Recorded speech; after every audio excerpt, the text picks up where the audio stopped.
इस समय मेरे साथ मेरे सहयोगी कमलेश सुतार भी जुड़ रहे हैं इस बड़ी खबर पर। कमलेश, भारतीय जनता पार्टी इसे शिवसेना का गुंडा राज और पुलिस का दुरुपयोग बता रही है।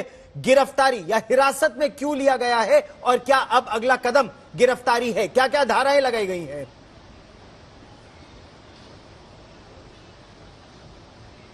देखिए गौरव, जिस तरह से खबर रत्नागिरी से आ रही है, नारायण राणे को हिरासत में ले लिया गया है, डिटेन कर लिया गया है उन्हें।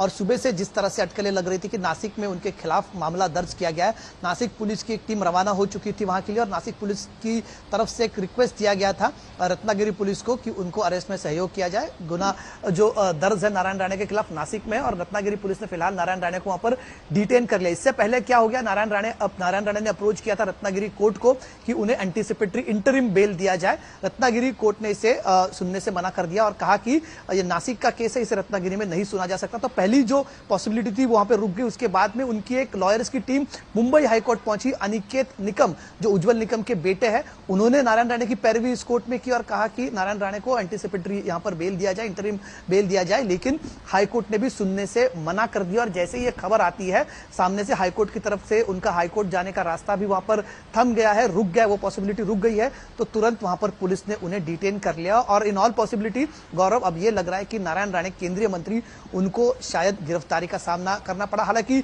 जो ऑफेंसेस है बेलेबल है, बेल हो सकता है, लेकिन नासिक ले जाना पड़ेगा। और शायद पहली बार ऐसा हुआ होगा महाराष्ट्र के राजनीतिक इतिहास में कि केंद्रीय मंत्री को राज्य सरकार गिरफ्तार करेगी या उनकी गिरफ्तारी हो रही है। केंद्र बनाम राज्य सरकार, जो संघर्ष हमने कुछ दिनों पहले बंगाल में देखा था, उसकी एक अगली स्टेप, इसकी एक अगली पायदान महाराष्ट्र में होती हुई नजर आ रही है। जिस तरह से लगातार बयानबाजी दोनों पार्टियों में हो रही थी, एक तरफ नारायण राणे और शिवसेना का संघर्ष का इतिहास रहा है, लेकिन इस बार इसमें भारतीय जनता पार्टी की कड़ी जुड़ चुकी है। तो आने वाले कुछ घंटे महाराष्ट्र की राजनीति के लिए बहुत ही अहम होंगे। हमने देखा है कि सुबह से लगातार जो संघर्ष है रास्तों पर दिखाई दे रहा है। कई जगह पर शिवसेना और भाजपा के कार्यकर्ता, विशेषकर नारायण राणे समर्थक, रास्ते में भिड़ते हुए नजर आ रहे हैं। हिंसक घटनाएं सामने आ रही है। तो आने वाले कुछ घंटे न सिर्फ इस पूरे मामले के लिए लेकिन महाराष्ट्र की राजनीति के लिए बहुत अहम होंगे।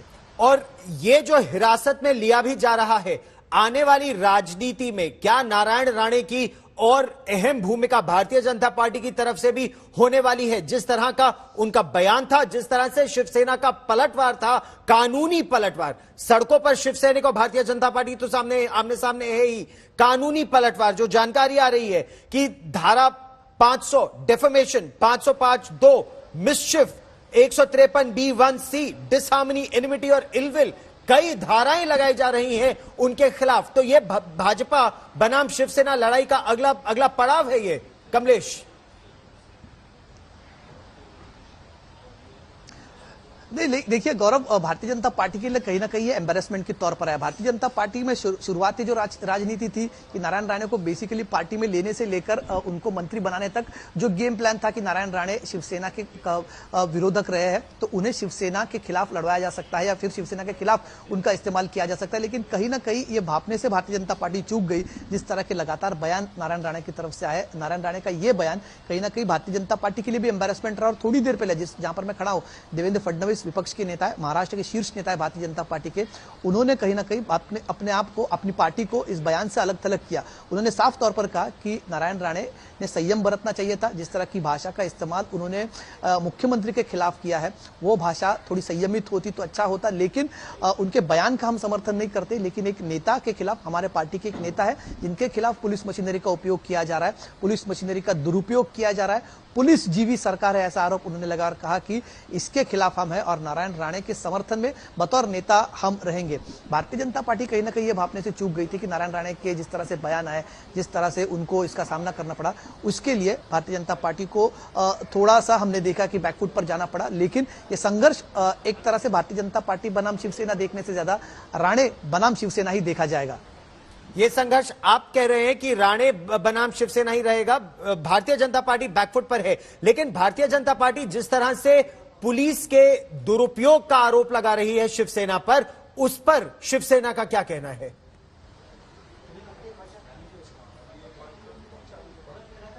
देखिए शिवसेना ही नहीं, ऐसा भी माना जा रहा था कि बाकी जो घटक दल है, महाराष्ट्र में 3 पार्टियों की सरकार है और बाकी 2 पार्टियां हमेशा से ही इस तरह की राजनीति के खिलाफ रही है, जो सड़कों पर उतर कर राजनीति होती है, जिसे मुंबई के भाषा में या शिवसेना की भाषा में राडा कल्चर कहा जाता है, इसके खिलाफ रही है। लेकिन आज जो देखने को मिला गौरव, एनसीपी और कांग्रेस भी शिवसेना के समर्थन में आती हुई नजर आई। एनसीपी के प्रदेश इकाई के अध्यक्ष और वरिष्ठ मंत्री जयंत पाटिल आगे जाकर यह कहते हैं कि जिस तरह से रास्ते पर यह राजनीति हो रही है, जिस तरह से शिवसैनिक आक्रामक होकर रास्ते पर उतर रहे, ये रिएक्शन है। ये स्टेटमेंट एक्चुअली शिवसेना की तरफ से आना चाहिए था, लेकिन ऐसा बयान राष्ट्रवादी कांग्रेस के एक मंत्री देते, एनसीपी के एक मंत्री देते कि जिस तरह के शब्दों का इस्तेमाल मुख्यमंत्री के खिलाफ किया गया, उसका ये रिएक्शन है। तो कहीं ना कहीं शिवसेना को इससे एब्जॉर्व करते हुए नजर आ रही है एनसीपी और समर्थन में खड़ी होती आ रही है। इसी तरह का बयान नाना पटोले देते, कांग्रेस प्रदेश इकाई के अध्यक्ष कहते हैं कि ये मुख्यमंत्री के खिलाफ जिस तरह के शब्दों का इस्तेमाल किया गया, उसका रिएक्शन है।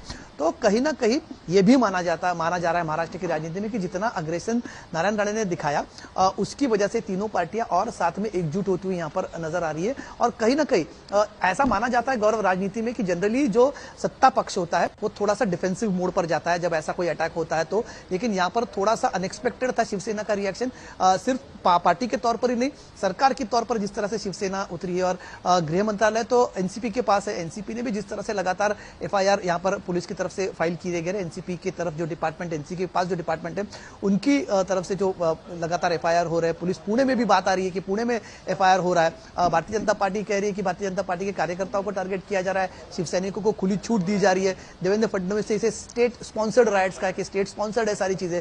तो संघर्ष यहां पर रुकेगा नहीं। आने वाले दिनों में जिस तरह से आरोप लगे हैं फडणवीस की तरफ से कि ये बंगाल हो रहा है, तो बंगाल में जिस तरह से हमने संघर्ष देखा कि शायद उसी तरह का संघर्ष हमें आने वाले दिनों में महाराष्ट्र में दिखेगा, क्योंकि बहुत अहम चुनाव है। एक मिनी विधानसभा महाराष्ट्र में होने वाली है। मुंबई, पुणे, नासिक, नागपुर, औरंगाबाद, इतने सारे शहरों के म्युनिसिपल कॉर्पोरेशन के चुनाव होने और सभी पार्टियों के लिए काफी अहम है ये। तकरीबन महाराष्ट्र की आधे से ज्यादा सीटें यहां पर मायने रखती है और आने वाले दिनों में ये संघर्ष अगर और तेज होगा तो इसमें कोई आश्चर्य की बात नहीं होगी।